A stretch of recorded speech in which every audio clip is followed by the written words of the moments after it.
আসসালামু আলাইকুম দর্শক, শুভেচ্ছা নিন। আপনাদের সবাইকে স্বাগত জানাচ্ছি আমি কনক সাদাত আজকের অনুষ্ঠানে। দর্শক, হাসিনা ফিরলেও কি না ফিরলেও কি, হাসিনা ফিরবে, কিভাবে ফিরবে না ফিরবে, হুলস্থুল অবস্থা। দেশে বিদেশে সব দিকে এক ধরনের হাইপ তোলা হচ্ছে। হাসিনা ফিরতেছে, হাসিনা আসতেছে, হাসিনা কিভাবে আসবে, কেমনে আসবে। তো আমার মানে প্রশ্নের জায়গাটা হচ্ছে, হাসিনা ফিরলে কি হবে, না ফিরলে কি হবে, আর ফিরলেও কি না ফিরলেও কি। পাশাপাশি ধরেন আগামীকাল 5ই আগস্ট হাসিনার পলায়নের 2 বছর পূর্তি। তো আমি ব্যক্তিগতভাবে মনে করি যে হাসিনা যদি ফিরতো, ফেরার সুযোগ ছিল। ডক্টর ইউনূসের আমলেই সুযোগ ছিল, কিন্তু উনি বোধহয় আর ফিরছেন না। তো সবকিছু মিলিয়ে আজকে আমরা কথা বলবো। আমার সঙ্গে আলোচনায় যোগ দিচ্ছেন একটা প্যানেল। সেই প্যানেলে আমি যদি পরিচয় পেয়ে দিই, প্রথমে পরিচয় পেয়ে দিই। আমার সঙ্গে যোগ দিচ্ছেন কর্নেল মুস্তাফিজ, আমার চ্যানেলের নিয়মিত অতিথি, যদি অনেকদিন পরে। মুস্তাফিজ ভাই, আপনাকে স্বাগত জানাচ্ছি আজকের অনুষ্ঠানে। আসসালামু আলাইকুম, ধন্যবাদ কনক ভাই। দর্শক, আমাদের সঙ্গে যোগ দিচ্ছেন আমার চ্যানেলের আরেক নিয়মিত অতিথি জনাব মিনার রশিদ, সাংবাদিক, কলামিস্ট। মিনার ভাই, আপনাকে স্বাগত জানাচ্ছি আজকের অনুষ্ঠানে। আসসালামু আলাইকুম, ধন্যবাদ কনক ভাই। দর্শক, আমার সঙ্গে যোগ দিচ্ছেন রওশন হক, সাংবাদিক, লেখক এবং নিউ ইয়র্কের এনসিপির ডায়াসপোরার সঙ্গে যুক্ত। রওশন আপা, আপনাকে স্বাগত জানাচ্ছি আজকের অনুষ্ঠানে। ধন্যবাদ কনক আপনাকে। এনসিপি এর নাম লেখানোর পরে আপনি আমাকে আর ডাকছেন না, এটা একটা অভিযোগ দিয়ে শুরু করলাম। জি, ভালো। আমার সঙ্গে যোগ দিচ্ছেন ডাক্তার সজল আশফাক, প্রথমবারের মতো আমার সাবেক সহকর্মী, মানে পত্রিকার স্বাস্থ্য বার্তা দেখতেন জনকণ্ঠে, আমার সাবেক সহকর্মী এবং খুবই ভালো পারিবারিক বন্ধু ডাক্তার সজল আশফাক। সজল ভাই, আপনাকে স্বাগত জানাচ্ছি আজকের অনুষ্ঠানে। ওকে, থ্যাংক ইউ কনক। তো দর্শক, আমরা যেটা বলছিলাম আর কি, যে হাসিনা ফিরলেও কি না ফিরলেও কি। তো আমি অনুষ্ঠানের শুরুতে একটা ক্লিপ দেখাতে চাই আপনাদেরকে। যে ক্লিপটা হচ্ছে যে শুধু রাজনৈতিক দল না আর কি, ধরেন যে বিএনপি, জামাত, শিবির বা ওই সময়কার কিছু বাম সংগঠন, সবকিছু মিলিয়ে যে রাজনৈতিক দলগুলো, সেই রাজনৈতিক দলগুলোর বাইরে সাধারণ মানুষের যে অবস্থা, সেটা দেখে আমি একটা আলোচনাটা শুরু করি।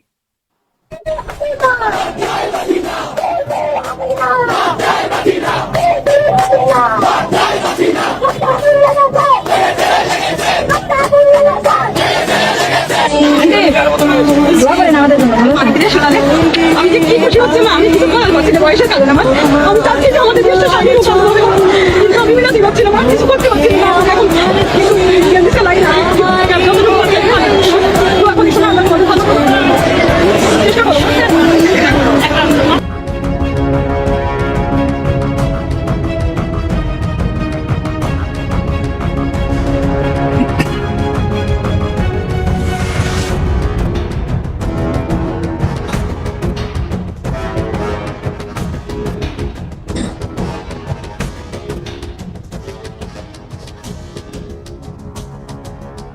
আমার বাড়ি দিতে আমার অনুদান ঘরে ভাঙি না করে দেব না, আমার বাড়ি এটা বলেন করে আমি দুঃখ না বলি আমি জানি না পড়াই আছে ওই আমার ছেলে বলে কইছে মারতে পারবা, ঠিক আছে? একটা গ্রুপ বানাও, ঠিক আছে? একটা গ্রুপ বানাও, একসাথে থাকবে, একসাথে মারবা। মারবেন নয় ভাইয়া, একটু ওই যে পাথর নিয়ে নিও। যে পিতা সন্তানের লাশ শনাক্ত করতে ভয় পায়, আমি তাকে ঘৃণা করি। লাশ হয়ে বের হবো ওখান থেকে। বহু সুযোগ ছিল পিছনে ফিরে আসার, এখন আর পিছনে যাওয়ার রাস্তায় নেই। পিছনে পুলিশ আর সামনে স্বাধীনতা। অবশ্যই আমরা সম্মানের সাথে মৃত্যু গ্রহণ করতে রাজি আছি।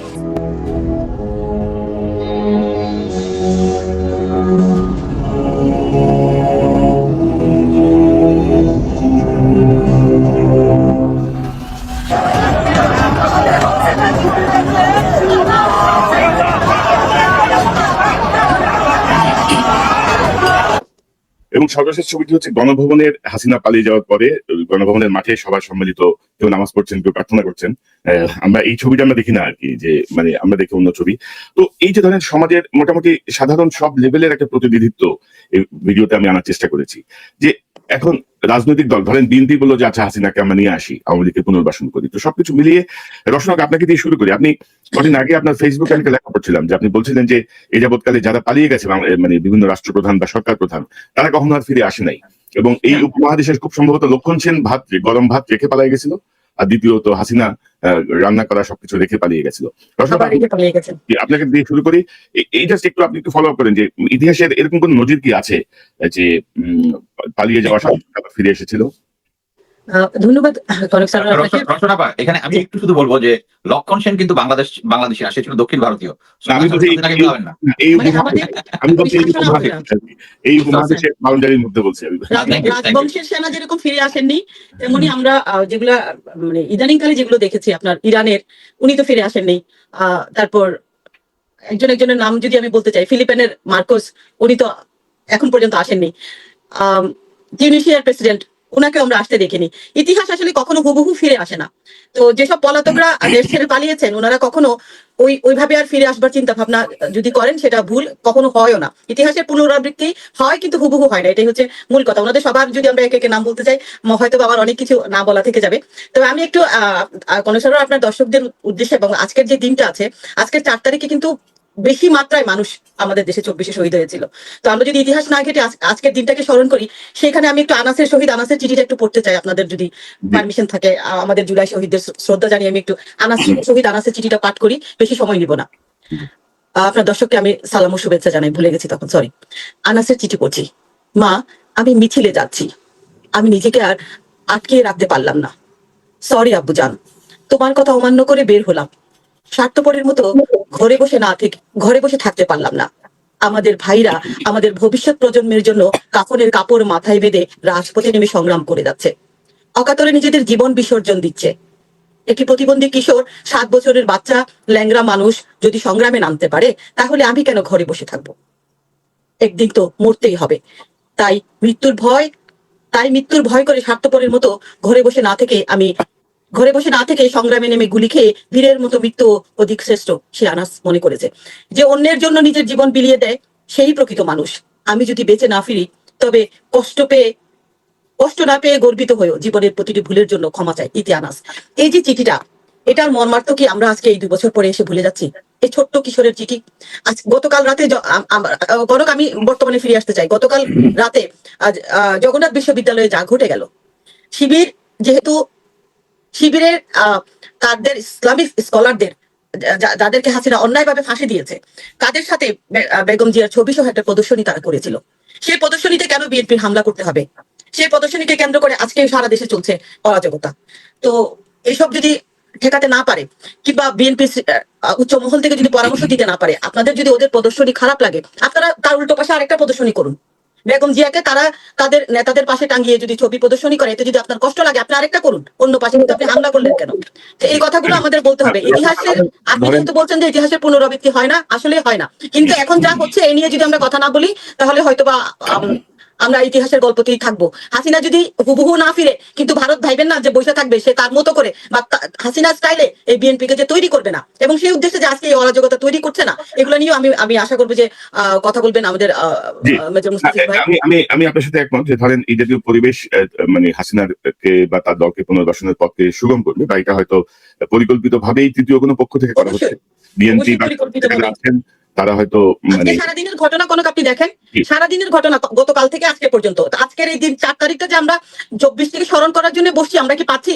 আমার ব্রেন থেকে আমি সব বুঝে গেছে। আমার আজকে রাতে, গত রাত থেকে আজকে পর্যন্ত শুনেন করো, এই নিয়ে ফেব্রুয়ারি নির্বাচনের পরে 5 মাসে 700-র উপরে মানুষ হত্যা হয়েছে, অন্যান্য অনাচার বাদ দিলাম। তো আমাদের স্বরাষ্ট্রমন্ত্রী সালাউদ্দিন ভাই যে আমাদেরকে স্কুল খুলে বসছেন সংবিধানের, আইন কানুনের, ওনার চোখে এইসব কেন পড়তেছে না? এগুলো নিয়ে আপনাদের সবার কাছ থেকে শুনতে চাই। উনি যদি না পারেন, ওনাকে পদত্যাগ করবার কথা আমি বলবো। আমরা আজকে হাসিনার এই ফিরে আসা বা না, এই বিষয়টা নিয়ে একটু আলোচনা করতে চাই। এবং আপনি যেটি বলছিলেন যে শহীদ আনাসের মায়ের ইন্টারভিউ আমি করেছি, তার ফ্যামিলির এই কদিন আগে। আনাসদের মতো যে অনুপ্রেরণা, বা শহীদ আনাসদের মতো তরুণদের যে শক্তি, যে গতি আমরা দেখেছি 24শে জুলাইতে, এবং যে গতির কারণে হাসিনা পালিয়ে যেতে হলো, সেই হাসিনা আবারও ফিরে আসবে। মিনার ভাই, আপনি কি মনে করেন হাসিনা ফিরে আসলেও কি না আসলেও কি, মানে হাইপ তোলা হচ্ছে? আপনি যদি দেখেন যে বাংলাদেশের ভেতর থেকেও তার অনুগত কিছু পোষ্য সাংবাদিক, ইউটিউবে যারা কাজ করেন, বা দেশের বাইরে থেকে, সব মিলিয়ে মানে হাসিনা ফিরবে, মানে হাসিনা ফিরলে কি হবে? হাসিনা যদি থাকতেই পারতো, সে কি পালাইতো নাকি? কি মনে করেন আপনি মিনার ভাই? ধন্যবাদ কনক ভাই, এবং এই অনুষ্ঠান এখন যারা দেখছেন এবং পরবর্তী যারা দেখবেন, সবাইকে প্রীতি আর শুভেচ্ছা। আসলে হাসিনার ব্যাপারে এটা একটা হাইপ তোলা হচ্ছে, আপনি এটা সঠিক বলেছেন, এবং এটা নিয়ে আমি একটা আমার কলমও লিখেছি কেন বিস্তারিত, যে কেন আসলে আসতে পারবে না। আমাদেরকে আসলে মানসিকভাবে দুর্বল করার জন্য এটি তোলা হচ্ছে। আমরা যেন ওইগুলিতে কান না দিই, কারণ যে রোশনা কাপা যে কথাটা বলেছেন, আর যে চিঠিটা উনি তুলে ধরেছেন, আমি আসলে 13 বছর পরে দেশে যাওয়ার প্রথম আমার আব্বার কবর জিয়ারতের পরে কিন্তু আনাসের বাসায় যাই, সেখানে আরেকজন শহীদ হাদি। আসলে এটা এত টাচি ব্যাপারগুলি, আপনার যদি ভিডিওগুলি আমি পোস্ট করেছিলাম, সে হাদি ওখানে হাত তুলে মোনাজাত করেছে, আমি ওর কথাগুলি বলতে পারি না। এবং আনাসের পরিবারে আমার কাছে এক ধরনের মনে হলো যে, সেটা মনে হয় যে আমরা সে সাহাবীদের যে কিছু একটা পরিবেশটা, আমি খুব সেটা বলবো না, আনাসের আব্বা আম্মা এত সিম্পল, এই যে তাদের ঘর থেকে যে ছেলেটা এসেছে মাত্র 16 বছর বয়স, আমরা এটা টাচ করে দেখেছি। আমরা কেমন জানি আমি আসলে সেই সাহাবীদের যে শহীদ হওয়া, শহীদের ওই স্পর্শটুকু পেয়েছি।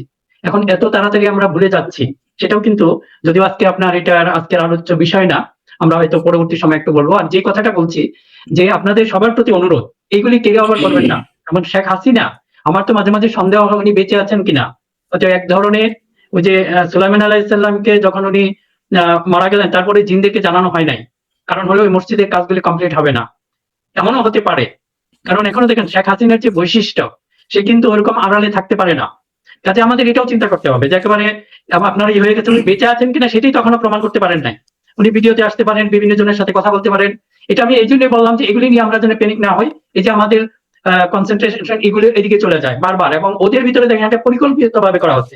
আজকে আমার এক আত্মীয়, আমার ভাতি যে জামাই আত্মীয়, অস্ট্রেলিয়া থেকে আমার সাথে অনেকক্ষণ ফোন, না চাচ্ছ এটা মানে ওরা চলে আসবে। আমি বলছি অসম্ভব, তুমি তাড়াতাড়ি নিশ্চিন্ত মনে ঘুমাও, ওর কখনোই আসবে না। আর ওরা যদি আসে, সবচেয়ে বড় হলো আজকে থেকে যে বিএনপি, জামাত, এনসিপি, তাদের ভিতর যে একটা ক্ষমতা নিয়ে একটা দ্বন্দ্ব, এটা অত্যন্ত স্বাভাবিক। এটাকে আমরা আসলে খুব বেশি মাত্রায় তাদেরকে একটু ডেমোক্রেটিক স্পেস আমাদেরকে দিতেই হবে, they will fight each other. কিন্তু আমরা যারা ফায়ার ফাইটার হিসাবে কাজ করি, তারা যেন খুব তাড়াতাড়ি আমাদের ফায়ার ফাইটিং ইকুইপমেন্ট গুলো ট্রিগার না করে, একটু ধৈর্য ধরেন। এটা হবেই, এমনকি ধরেন এটা ক্ষমতা কেন্দ্রিক। এই যে মনে করেন বিএনপি জামাতের সাথে কেন, ওদের তো ইন্টারনাল সমস্যা আছে, এক লিডার আরেক লিডারের সাথে লেগে যাবে, এটা ক্ষমতার বৈশিষ্ট্য। এটা কাজে আমরা যদি বেশি প্যানিক হলে কিন্তু ওরা আরো করে দেয়। বরং আমরা যেটা বলবো, আমরা রিজার্ভ হয়ে দাঁড়িয়ে আছি, আমরা ক্ষমতার কাঙাল না, যেভাবে ফাইট করেছি আবার যদি আমরা সবাই একসাথে হয়ে কথা বলি, দেশের মানুষ আমাদের পক্ষে কথা শুনবে, এবং এই হাসিনাকে কখনোই আসতে দিবে না। কাজে সবার প্রতি ওটাই বলছি, এমনকি বিএনপি বলেন, আওয়ামী লীগ বলেন, না সরি জামাত বলেন, এনসিপি বলেন, এদের মধ্যে প্রচুর আছে, সবাই তো ক্ষমতার জন্য এইসব রাজনৈতিক দল করে না। এখানে প্রচুর মানুষ আছে যারা যখনই হাসিনা একটু আসার সম্ভাবনা, আমি আমার লেখার মধ্যে 4টা পসিবিলিটি, কোনোটাতেই সম্ভব না যে হাসিনা কিভাবে আসবে। যদি মনে করেন সে যদি গায়ের জোরে আসতে চায়, তাকে কারো সহযোগিতা নিতে হবে, সেটা ইন্ডিয়া থেকে জোর করে দিবে? ইন্ডিয়া কি এতটুকু রিস্ক নিবে? ইন্ডিয়া আসলে এত জাতি মাতাল তাহলে ঠিক, ইন্ডিয়া এই শেখ হাসিনার জন্য এই ঝুঁকিটুকু নিবে না। ও জানে যে পলিটিক্যাল যে প্রেসারে আছে ইন্ডিয়া, এর ভিতরে কখনোই সেই হাসিনাকে বাই ফোর্সে আসবে না। আর আমাদের ভয় দেখানো হয় যে ইন্ডিয়া অ্যাটাক করবে, জাস্ট একটা কথা ঠিক হয়ে যাবে, ইন্ডিয়া অ্যাটাক করলে আমরা বসে থাকবো না। ওরা বড় শক্তি, আর আমরা কিন্তু ক্ষুদ্র নয়, এটা কিন্তু আপনারা কেন করেন না। ওদের 100 কোটি, আমরা তো বললাম আমাদের 20 কোটি। বৈশিষ্ট্য কি জানেন?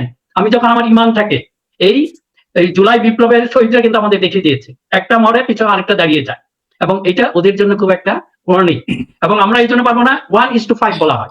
আপনার যদি বিশ্বাস থাকে, আপনি তো ভয় পান না, আমি মারা গেলে আমি শহীদ হবো, আমি যত খারাপই থাকি, এটা কিন্তু আমাদের মধ্যে আছে সাধারণ মানুষের মধ্যে। মিনা ভাই ধরেন আমরা আমাদের জুলাই বিপ্লবের রাজপথে যারা ছিলেন, মানে একেবারে ধরেন ছাত্র জনতার পাশাপাশি ধরেন যারা পেশাজীবী, ধরেন রিক্সা চালক, ফল বিক্রেতা, ঘরের গৃহিণী, মানে বাচ্চা ছেলে, মানে সবাই কিন্তু যার যার মতো করে এই জায়গাটায় কাজ করেছে। এবং ধরেন ছাত্রলীগ ধরেন পুলিশ এবং সেনাবাহিনীর সহায়তায়, মানে কারফিউ আড়ালে তারা যেভাবে ঘরে ঘরে ঢুকে ঢুকে অত্যাচার করেছে, টর্চার করেছে, মেরেছে, তারপরে কিন্তু এটাকে দমন করা যায়নি। তো সেই জায়গাটায় আমি মনে করি যে হাসিনার এই ফিরে আসা, এটা আসলে একটা অসম্ভব, এটা অসম্ভব। আপনাকে ওই জন্যই বলছি যে বাই ফোর্সে যদি আসতে হয় কি করবো আমরা। আরেকটা বিষয় হলো, ইন্ডিয়াকেও সেটা স্মরণ রাখতে হবে, আমরা 18 কোটি বা 20 কোটি জাস্ট ইন্টু মাল্টিপ্লাই বাই 5 হয়ে যাব, আমরা নিজেরাই যথেষ্ট। তারপরে যে জিনিসটা হয়েছে, আপনারা যে অপরচুনিটি অফ দ্য সেঞ্চুরি পেয়েছিলেন 71, আপনাদের জন্য বসে আছে আরেকজন, এবং আমরা ওইটা কোনো সময় নিব না। আপনারা যদি মনে করেন এখানে সব ওই দালাল প্রকৃতির, না, আমার চেতনা নাই, আমার সিকিউরিটি, আমার 18 কোটি মানুষের জীবন হলো সবচেয়ে বড় প্রায়োরিটি।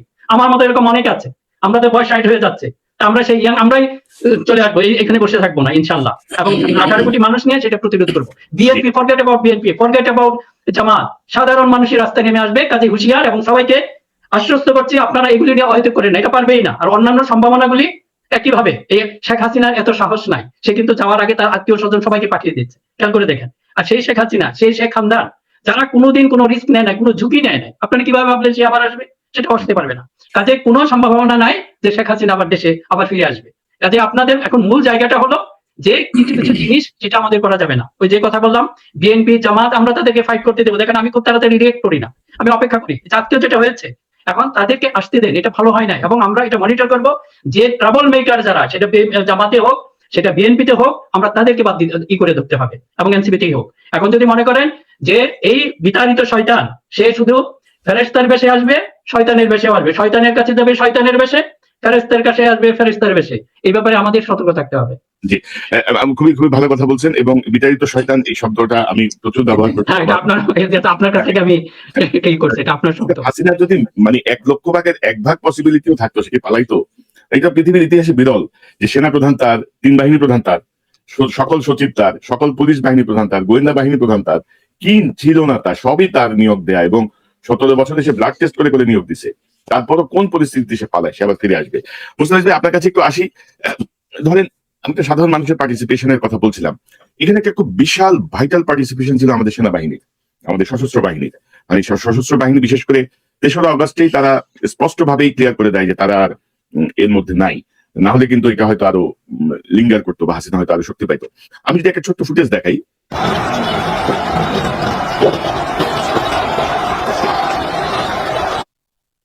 তো এখন ধরেন সেনাবাহিনীর যে অংশগ্রহণ বা সেনাবাহিনী, আমাদের বেশ কিছু ফুটেজ আছে যে পুলিশ ছাত্রলীগকে ঠেকানোর জন্য তারা ফাঁকাগুলি করে ছাত্র জনতাকে সমর্থন করেছে। তো এই যে ধরেন আমি বললাম যে বিএনপি, জামাত বা এনসিপি বললো যে না, আমরা হাসিনা আসুক। তো এই সেনাবাহিনীর যে সদস্যরা আছেন, সেনা সদস্য, সৈনিক, মিড লেভেলের অফিসার, জুনিয়র অফিসার, বা এই যে মেহনতি জনতা, যে মাটা মানে বয়সের কারণে আন্দোলনে যেতে পারছেন না, কিন্তু মানে আন্দোলনকারীদেরকে পানি সরবরাহ করছেন, তাদের পক্ষে কি এগুলো মেনে নেওয়া সম্ভব হবে, বা কি মনে করেন? এইসব মিলিয়ে আপনার কাছে কি মনে হয় মুস্তাফিজ ভাই? ধন্যবাদ কনক ভাই। প্রথমে আমি বলবো যে আপনি এই টকশো শুরুতে যে একটা কতগুলো ক্লিপ দেখিয়েছেন, তারপরে রওশনাপা আনাসের চিঠিটা পাস পড়েছেন, এটা কিন্তু মানে অ্যাকচুয়ালি মানে আমি একটা 2 বছর পূর্তি উপলক্ষে যে একটা হাসি খুশি আছে থাকবো, এটা কিন্তু প্রথমে আমার একটু হালকা মন খারাপ হয়ে গেছে যে এত যে স্যাক্রিফাইসের পরে আমরা যেটা পেলাম, তারপরে এখন আমরা বিতর্ক করতেছি যে এটা সফল হইলো কি হলো না। মনে করেন আজকে প্রধানমন্ত্রী বলেছে এটা নাকি সফল হয়েছে, বাট আমি মনে করি না সফল হয়েছে। আমি যেটা মনে করি যদি সফল হতো তাহলে মনে করেন যে এই ছাত্র দল আর শিবির মারামারি করতো না আজকে।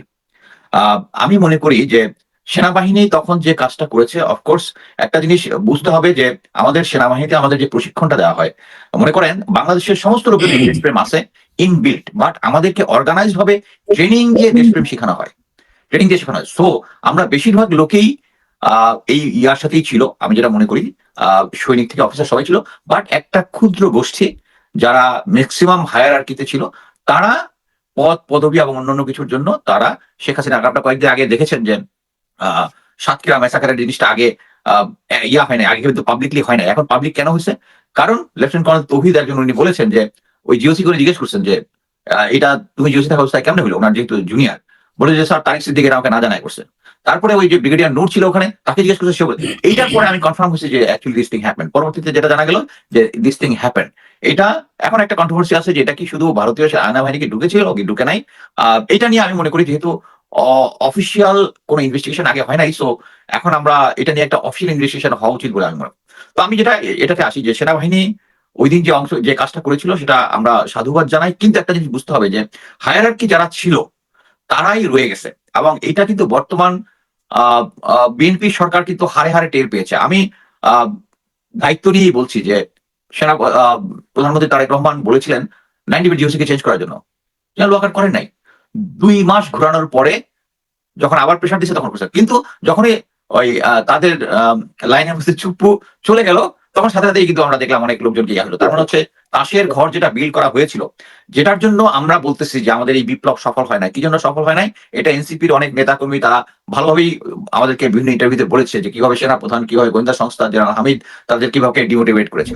এখন আসি হচ্ছে আমি এই শেখ হাসিনার প্রত্যাবর্তন প্রসঙ্গে। আমি ব্যক্তিগতভাবে মনে করি শেখ হাসিনা আসা উচিত এবং আসুক। কি কারণে? এই আসলে তাদের যে একটা বিশাল প্ল্যান বিভিন্ন জায়গায় বলেছে যে 12টা প্লেন দিয়ে তারা বিভিন্ন জায়গায় আসবে, এই যে আসলে এইটা আসার পরে অ্যাকচুয়ালি আমরা যে একতাবদ্ধ না, আমরা আবার একতাবদ্ধ হব। আমরা 36শে জুলাই যেভাবে একতাবদ্ধ হয়েছে আবার একতাবদ্ধ হব এবং যে কোনো বিপ্লবেরই একটা সাইড এফেক্ট থাকে। আমরা এই ধরনের বিপ্লব সফল করার সময় আমরা কিছুটা সময় আমরা মানবাধিকারকে সাইড লাইনে রাখি। আমাদের উচিত হচ্ছে এখন শেখ হাসিনা যদি আবার আসে, আমি ওই জিনিসটা সাপোর্ট করবো যে আমাদেরকে ওয়ান্স ফর অল এই আওয়ামী লীগ কোশ্চেন থেকে আমাদেরকে মুক্ত হবে, যেভাবে জার্মানরা নাজি থেকে মুক্ত হয়েছে, ওয়ান্স ফর অল। সো এই জিনিসটা আমি মনে করি যে আসা উচিত। বাট এখন আমি মনে করি সে কি আসবে কিনা, অ্যাকচুয়ালি তার আসার কোনো সম্ভাবনা নেই। আপনারা যেটা বলেছেন ওইটাই ঠিক, কিন্তু এই যে জিনিসগুলো হচ্ছে, কিছুদিন পরে পরে বয়ান হচ্ছে, কিছুদিন পরে পরে এই ধরনের রিয়া দিচ্ছে, বড় বড় বিবৃতির কথা বলতেছে, এই জিনিসটা হচ্ছে ভারতের প্ল্যান। আমি ক্লিন ভাবে বলতেছি, ভারতের প্ল্যান।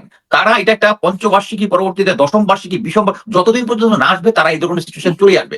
দেখেন আজকে তারা তাদের যে একটা বিবৃতি, পররাষ্ট্র মন্ত্রণালয় থেকে বিবৃতি দিয়েছে যে এই এই এই জিনিসটা অর্গানাইজ করতেছে একটা কি বলে প্রাইভেট সংস্থা, যেটার নাম হচ্ছে ফরেন, নামটা মনে আছে আপনার,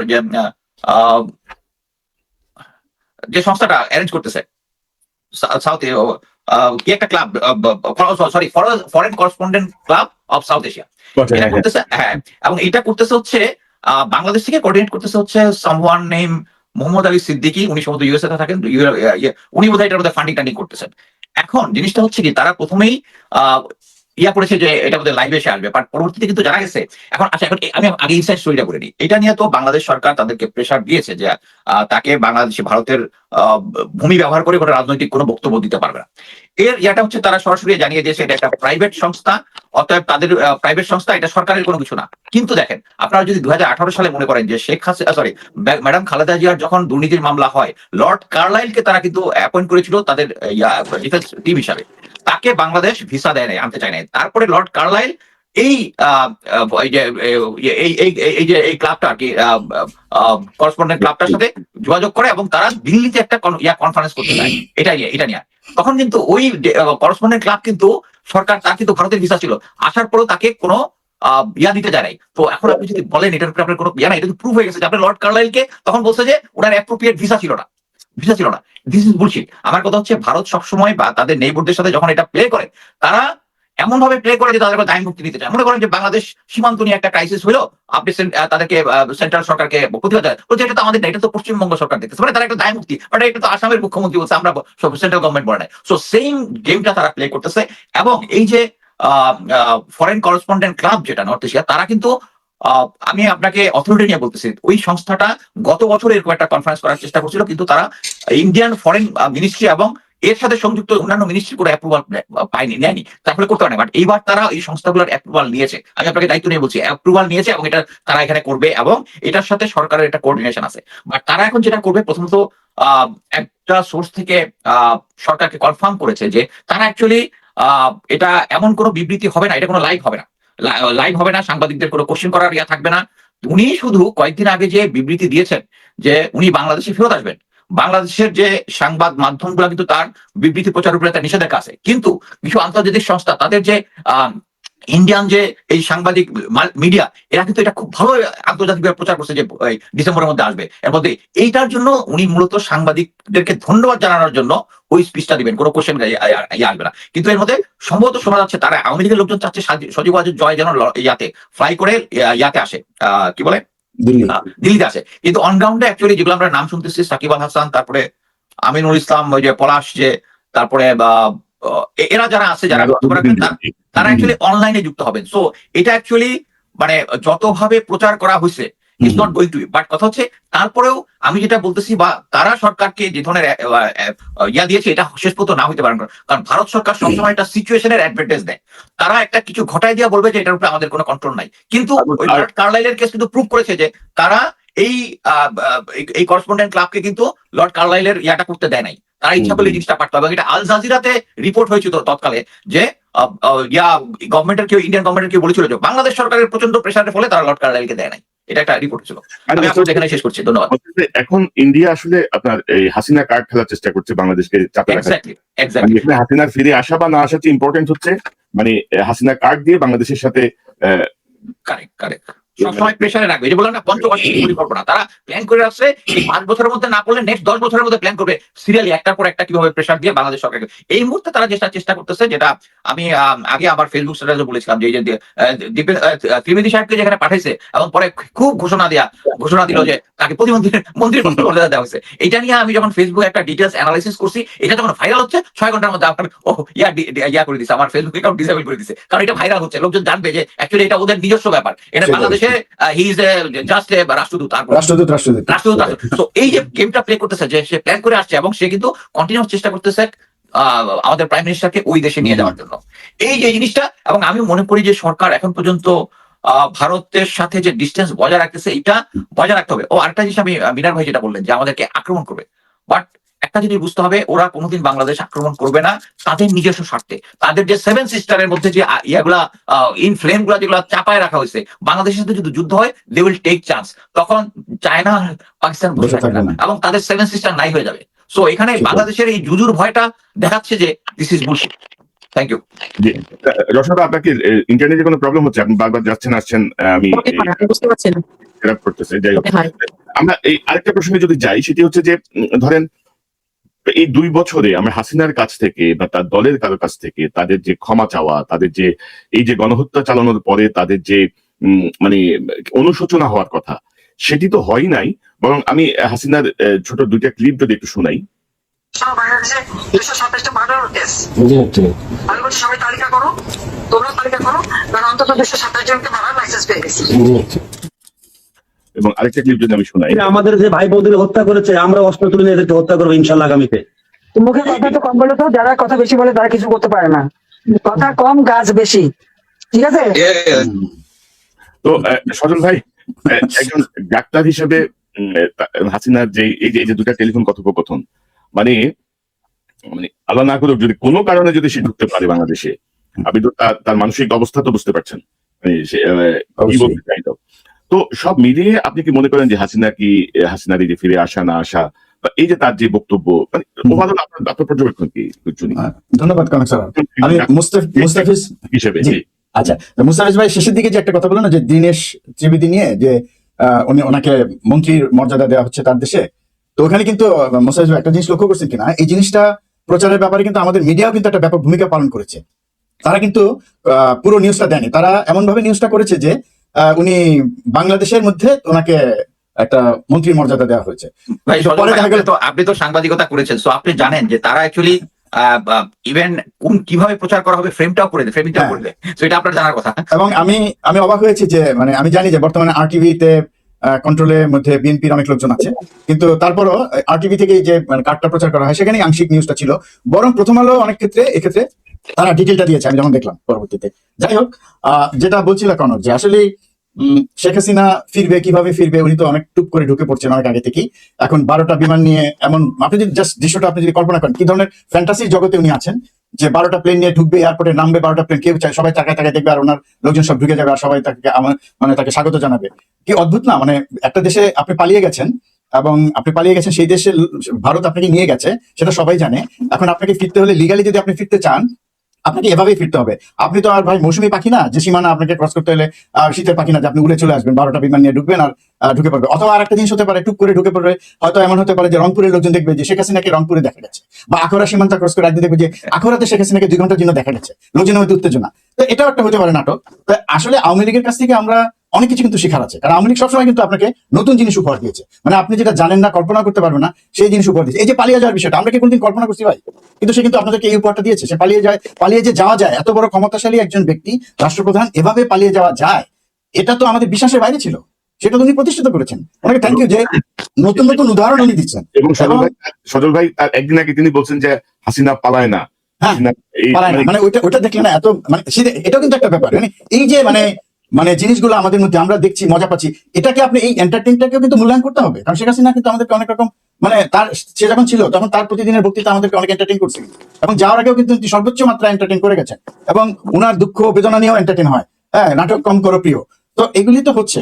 তো এখন যেটা আপনি বলছিলেন যে উনি মানে তার, আমি শেখ হাসিনা চলে যাওয়ার পরে আমি এই আমেরিকার মানে খুবই নামকরা একজন সাইকিয়াট্রিস্টের সাথে ইন্টারভিউ করেছিলাম, এবং উনি প্রকারান্তরে বললেন, শেখ হাসিনা সবকিছু শুনে, উনি বাংলাদেশি, যে উনি অনেকগুলো ক্রাইটেরিয়া দিয়ে বললেন যে উনি আসলে অসুস্থ, সাইকোপ্যাথ। মানে এটার জন্য ওনাকে পরীক্ষা করার দরকার নাই, ওনার যে অ্যাক্টিভিটিস আমরা দেখি, উনি সাইকোপ্যাথ। এখনো উনি যে একটা মানে অসুস্থ মানুষ, এটা তো বোঝাই যাচ্ছে। আপনি দেখেন কি পরিমাণ উস্কানি দিচ্ছে, যে এত বেশি বেশি কথা বলো না, কাজ করে দেখাও। মানে কি পরিমাণ উস্কানি। আপনারা আগেও জানি যে চিটাগাং থেকে সেই যে লাশের বদলে লাশ চেয়েছিলেন চিটাগাং মিটিং এ, তো আমরা তো এগুলি জানি। আর যেই মাহমুদুর রহমান রিন্টুর বই যারা পড়েছেন, তারা সবাই জানেন যে শেখ হাসিনা কি করতো তখন। তো যাই হোক, এইভাবে উনি রিয়েলি অসুস্থ, এটা বাংলাদেশের সাইকিয়াট্রিস্ট যারা আছে তারা হয়তো সাহস করে বলবেন না, কারণ তারা আক্রান্ত হতে পারেন। কিন্তু এখানে আমি এই সাইকিয়াট্রিস্টের সাথে দুইবার তার সাথে অনুষ্ঠান করেছি, এবং এখানকার যে মানে বাংলাদেশের যে মেইন স্ট্রিম মিডিয়া, সেখানে তার ইন্টারভিউ প্রচারিত হয়েছে, এবং উনি সাইকোপ্যাথ উনি ধরে ধরে বুঝেছেন, এবং সাইন্টিফিক্যালি উনি প্রুফ করে দিয়েছেন যে উনি একটা সাইকোপ্যাথ, এবং নানা কারণে। তো এবার আমরা কিন্তু একটা অনুষ্ঠান করেছিলাম কনক সারোয়ার ভাই এই সাইকোপ্যাথ, এখানে কিন্তু বলা হয়েছিল একজন সাইকিয়াট্রিস্ট ছিলেন, আমি জানি না আপনি সেম ব্যক্তির সাথে কথা বলছেন কিনা আমাদের এই অনুষ্ঠানেই। না না সেটা আরেকজন ছিল, যাই হোক। ওই সময় কথা বলছি। হ্যাঁ, যাই হোক, সেটাই মানে সাইকিয়াট্রিস্টটা বলবে, যারা বলার, যাদের সত্য বলার সাহস আছে এবং যারা একটু জ্ঞান বুদ্ধি চর্চা করে তারা বলবেন। আর যেটা বলছিলেন যে আমরা জুলাই আসলে শেখ হাসিনা ফিরলে কি হবে, শেখ হাসিনা ফিরলে কি হবে, শেখ হাসিনা আমার মনে হয় যে শেখ হাসিনা ফিরুক, সেটাও আমরা একটা নতুন একটা অভিজ্ঞতা নিব যে আমরা কি করি। এবং এক্ষেত্রে বিএনপি কি চাইবে, বিএনপি শেখ হাসিনা ফিরলে বিএনপি তো ভোট কমে যাবে আমার মনে হয়, কারণ বিএনপির একটা বড় অংশের ভোট তো আওয়ামী লীগের ভোট। যাই হোক, এটা মানে সাময়িক ভোট, পরবর্তীতে তারা দেবেন কিনা সেটা বড় ব্যাপার। তো সেই ভোটটা কমে যাবে। আর বাংলাদেশ তো শেখ হাসিনাকে চাচ্ছে, তাই না, অনেকবার রিকোয়েস্ট করেছে তাকে পাঠানোর জন্য, সেটা বন্দি চুক্তির আওতায় তাকে পাঠাতে পারে। যদি পাঠায় তো শেখ হাসিনা সেভাবেই মৌসুমী পাখির মতো উড়ে আসবেন না, হয়তো সেভাবেই আসবেন যেভাবে আসুক লিগালি। তা আসলে তখন সরকার কি তাকে ফাঁসি দিতে পারবে নাকি আইনের কি সুযোগ দিবে সেটা সরকার বুঝবে। আমার মনে হয় যে এটা একটা অভিজ্ঞতা বাংলাদেশের হওয়া উচিত, উনি ফিরুক, অসুবিধা নাই। তবে ফেরা না ফেরার বিষয়ে আসলে ফিরলে কি হবে সেটা আসলে জুলাইয়ের 36 দিনে কি হয়েছে সেটাও কিন্তু আমরা অ্যাসেস করতে পারি না। কাজে উনি ফিরলে কি হবে সেটা কিন্তু আমি জানি না। যে মহিলা পানি খাইয়েছে, হ্যাঁ, এরকম মহিলা অনেক আছে, তাই না, আপনি যে ক্লিপটা দেখালেন, এবং অনেক শহীদ পরিবার আছে, এবং তারা তাদের মুখোমুখি হতে কিন্তু সরকারের লোকজন ভয় পায় বিভিন্ন অনুষ্ঠানে, জুলাই অনুষ্ঠানে, এবং তারা কিন্তু তাদের খুব প্রকাশ করে। এবং এই মানুষগুলা কিন্তু আল্লাহ যদি চায় আরো অনেকদিন বেঁচে থাকবে, তাদের বাবা মা এবং তাদের পরিবার পরিজন কিন্তু বেঁচে থাকবে। এবং এটা কিন্তু এমন হবে না যে খুব সহসা এই যে তাদের যে কথাগুলো এটা কিন্তু শুনতে হবে, যেই সরকার আসুক এই শহীদদের কথা কিন্তু শুনতে হবে। যে এই প্রতিরোধটা কিভাবে হয়, সবাই ঘরে ফিরে গেছে বলে আবার ফিরবে না সেটা কিন্তু বলা মুশকিল। আমি অন্যান্য প্রসঙ্গ বাদ দিই, এখন সরকার বিদ্যুৎ নিয়ে ব্যস্ত, তারপর নানা আইন শৃঙ্খলা নিয়ে ঝামেলা আছে, সেগুলি বাদ দিই। কিন্তু শেখ হাসিনা ফিরলে সরকার আসলে কিভাবে এটা করবে, সরকারের নিশ্চয়ই প্ল্যান আছে। এবং তারা তাকে, শেখ হাসিনা তো বলেছে যে মানে জেলখানার ইয়া রেডি করতে, কারাগার রেডি করতে। তবে সজল ভাই, আপনি যে কথাটা বললেন যে মানে আমরা সম্প্রতি ভারতের যে ককরোচ জনতা পার্টির যে আন্দোলন, এক্স্যাক্টলি, আসলে ধরেন মূল লক্ষ্য পর্যন্ত যায় নাই, দাবিগুলো উঠছিল, কিন্তু এটা যায় নাই মূলত পলিটিক্যাল লিডাররা যুক্ত হয়ে যাওয়ার কারণে। পলিটিক্যাল, আমাদের জুলাই আন্দোলনেও যদি মেইন স্ট্রিমের পলিটিক্যাল লিডার যারা আছেন, তাহলে কিন্তু হইতো না, জুলাই বিপ্লব হইতো না। না না মানে দরকার নাই, তোমরা বুঝো না, বাচ্চা পোলাপান। বিএনপির অতীতের অনেক আন্দোলন এখন শেষ মুহূর্তে এসে মুখ থুবড়ে পড়ছে এইসব মানে বৃদ্ধ বুড়িয়া নেতাদের মানে ইয়ের কারণে, আপোষের কারণে বা সুবিধা ভোগের কারণে। তো এখন এটা তো সত্যি যে আপনার একটা প্রোগ্রামে অনেক আগে একজন শাহনাজ বোধহয়, না, ক্যাপ্টেন শাহনাজ বলেছিলেন যে বিএনপির 5 জন নেতা নিয়মিত শেখ হাসিনার সাথে দেখা করতো এবং মাসওয়ারি নিত। ওই আজ পর্যন্ত তো বিএনপি আজকে ক্ষমতায়, তাদের তো সেগুলি খুঁজে বের করা দরকার, বা হয়তো বের করেছে তারা, আমি জানি না ভিতরে ভিতরে। কিন্তু সজল ভাই আমি একটু ইন্টারফেয়ার করি। আমি অ্যাকচুয়ালি ক্যাপ্টেন শাহনাজকে বলে জিজ্ঞেস করছি যে তুমি যে 5 জনের নাম বললা, বিএনপি থেকে কেউ জিজ্ঞেস করছে তোমার কখনো, মানে 1 মাস পরে অলমোস্ট? না স্যার, কেউ করে নাই, কেউ কোনোদিন করেন নাই। আমি পরবর্তীতে এই 5 জনের নাম অ্যাকচুয়ালি ফেসবুকে দিছিলাম, বাট আমার মনে হয় না, আমার যেটা মনে হয়েছে পরবর্তীতে কিছু বিএনপি লোকদের সাথে কথা হয়, তারা অলরেডি জানে যে সেই 5 জন কারা, এবং তারা তাদের সিস্টেমের মধ্যে এটাকে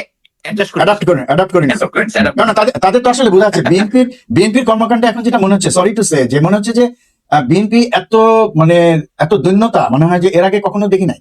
খালেদা জিয়ার 90-এর পরে ক্ষমতা আসার পরে এত সুন্দর একটা ক্যাবিনেট করলো, কিন্তু আজকে আমরা দেখছি যে রাশেদের মতো লোককে রাজনৈতিক সহকারী করতে হয়, তখন বুঝতে হয় যে তার মানে দৈন্যতার লেভেলটা কত নিচে নেমে গেছে। মানে বিএনপি থেকে লোক নেই, আমি এটা বিশ্বাস করি না। বিএনপিতে প্রচুর লোক আছে, এবং বিএনপি নিশ্চয়ই কোনো একটা কারণ আছে যে তাহলে কি আমরা মনে করবো যে বিএনপি নেতৃত্ব তার চেয়ে যারা বেশি বোঝেন, বেশি জানেন, বেশি জ্ঞানী তাদেরকে নিতে চান না, এরকম একটা প্রশ্ন কিন্তু মনে হয় আমার কাছে। যাই হোক, আরেকটা যেটা কোনো যেটা যে জুলাই আমাদের কি দিয়েছে, আসলে মুস্তাফিজ ভাইয়ের মতো আমিও ওই ভিডিওটা দেখলে বা আনাসের এটা শুনলে আবেগ আপ্লুত হয়ে পড়ি, এবং আরো অনেক ভিডিও আছে আমরা প্রতিনিয়ত দেখি। এবং 5ই আগস্ট কিন্তু যাত্রাবাড়িতে একটা বড় মেসাকার হয়, তাই না, তো সেটা আমরা জানি।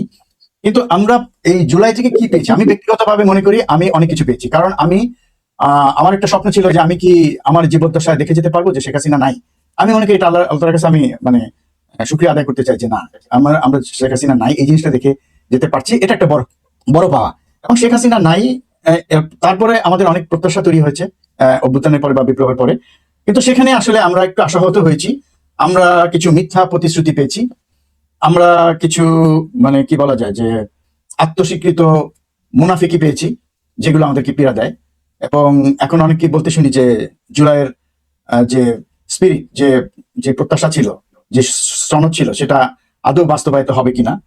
আমার মনে হচ্ছে বাস্তবায়িত হবে। বিএনপি দেখছে এটা না দিয়ে কতদিন থাকা যায়, তারা তাদের মতো ক্ষমতা এক্সারসাইজ করতে চায়, কারণ জুলাই সনদ বাস্তবায়ন করলে তো আসলে যেটা আমরা শুনি যে তাহলে তো কিছু ক্ষমতা জনগণের হাতে চলে যাবে, কিছু ক্ষমতা আদালতের হাতে চলে যাবে, কিছু ক্ষমতা প্রশাসনের কাছে চলে যাবে, বিরোধী দলের হাতে কিছু ক্ষমতা চলে যাবে। সেক্ষেত্রে তো আসলে সরকার তার মতো করে রাষ্ট্র চালাতে পারবেন না, এটা একটা তাদের সন্দেহ। তো সজল ভাই 2 বছরের মাথায় এসে আমি যদি দেখি যে জুলাই বিপ্লবের এই তো আগামীকালই তো হাসিনার পলায়ন দিবস, প্রায় 2 বছর পূর্তি জুলাই বিপ্লবের যে সাফল্য, মানে কিন্তু 2 বছরের মাথায় এসে আজকে যদি আপনি মূল্যায়ন করতে চান, আমাদের ভুলটা কোথায় হলো? এই বিপ্লবটা, এই অর্জনটা মানে কেন আমরা ধরে রাখতে পারলাম না? মানে প্রথমত হচ্ছে যে যারা বিপ্লবের সাথে ছিল, অর্জনের পুরো সফলটা কেন আমরা পেলাম না? যে পরিবর্তন আমরা চেয়েছিলাম সেটির পথে তো আমরা যাচ্ছি না। বুঝতে পেরেছি। আসলে তো বিপ্লবের পরে তো নেতৃত্ব যারা বিপ্লব করেছে তাদের হাতে ছিল না। সেখানে তো আসলে আমি মনে করি যে আমাদের পার্শ্ববর্তী দেশ ভারত আংশিকভাবে সফল হয়েছে, এবং সেই সফলতার পেছনে তো আমাদের দেশের লোকজন আছে। তো সেই কারণে যেহেতু নেতৃত্ব তাদের হাতে ছিল না, নেতৃত্ব তারা পায়নি, এবং তারাও হয়তো এক্ষেত্রে তারাও কিছুটা ইমেচিওর, কারণ এরকম একটা ঘটনার পরে আসলে তারাও ঠিক বুঝতে পারছিলেন না। তারা আসলে রাজনৈতিক দলের কাছেই ফিরে গিয়েছিলেন এবং তাদের হাতেই ক্ষমতাটা দিয়েছেন। এবং এই জায়গাটা, কারণ এই আন্দোলনটা তো আসলে খুব মানে অনেক দীর্ঘ আন্দোলন না, যেটা একটা সংগঠিত বিপ্লব তো না যে আমাদের নেতা আছে, এটা তো আসলে হঠাৎ করে হয়ে গেছে একটা জিনিস। এবং এই বিপ্লবটা মানে যেহেতু মানুষের পুঞ্জীবিত ক্ষোভ ছিল, এবং যে কারণেই এই আউটবাসটা খুব দ্রুত হয়েছে, এটা সংগঠিত কোনো বিপ্লব ছিল না বলেই নেতৃত্বের আসলে কিছুটা যারা ছিলেন তাদের হাতে ক্ষমতাটা যায়নি। এবং পরবর্তীতে যেটা হয়েছে, যারা এই বন্দোবস্ত চালু রাখতে চান এবং কেন রাখতে চান, কারণ তা না হলে তো আসলে তাদের চলবে না। তারা তো ওই ধারা রাজনীতিটাই করতে চাচ্ছেন, কারণ ওই ধারা রাজনীতি না করলে তারা তো আসলে টিকতে পারবেন না। এবং সৎ রাজনীতি করতে গেলে তো তাদের নিজেদেরই অস্তিত্বের সংকট হবে, এটা তো কেউ চাবে না। এখন ধরেন বিভিন্ন অফিস আদালতে যারা আছেন, প্রশাসনে যারা আছেন, তারা যেভাবে আছেন সেখানে যদি আপনি পরিবর্তন করেন, তারা কিভাবে কাজ করবে? তাতে কাজ করতে পারবে না, কাজ করতে পারবে না। তবে সজল ভাই ধরেন যারা জুলাই বিপ্লব পরবর্তী যে সরকারটা গঠিত হলো, ডক্টর ইউনূসের উপরে যে আস্থা মানুষ রাখলো, বা যে ছাত্র উপদেষ্টা যারা অংশ নিল, মানে আমি বুঝলাম না যে কোথায় কি হইলো। মানে সবাই ওই ক্ষমতা যেই আপনার জুলাইয়ের এই যে তারা যে বিপ্লব পরবর্তী সরকার, এই বিষয়টাই আমার মনে হয় যে তাদের মাথায় কাজ করে নাই। আর বিভ্রান্ত করার জন্য তো আমাদের তৎকালীন গোয়েন্দা, এই পয়েন্টে বলতে চাচ্ছিলাম, যেখানে বিভ্রান্ত করার জন্য, হ্যাঁ মানে তারা তো আসলে ওই অর্থে তাদের অভিজ্ঞতা নাই, তো তাদেরকে বিভ্রান্ত করাটা সহজ ছিল এবং খুব সহজেই তারা বিভ্রান্ত হয়েছে, কেউ কেউ বিপদগামী হয়েছে, সেগুলো আমরা জানি। কিন্তু তারপরও একটা কথা ভুলে গেলে চলবে না যে এই মানুষগুলো কিন্তু নিজের জীবনকে বাজি রেখে আন্দোলনে গিয়েছিল, তারা কিন্তু ফিরতে নাও পারতো, তাদের কেউ কাজে তাদের এই অবদানকে কিন্তু অস্বীকার করা যাবে না। তারা অনেক ভুলভ্রান্তি করেছে, এখনো সময় আছে শুধরে নেওয়ার। কিন্তু তারপরও আমাদের রাজনৈতিক দলগুলোর তো একটা উচিত ছিল তাদের ব্যাপারে একটা অভিভাবকত্ব গ্রহণ করা, তারা তো সেটা করে না। হ্যাঁ, এবং বরং তাদেরকে দূরে সরিয়ে দিয়ে তাদেরকে তাদের মুখোমুখি দাঁড় করিয়েছে, আমরা যেটা দেখতে পাচ্ছি।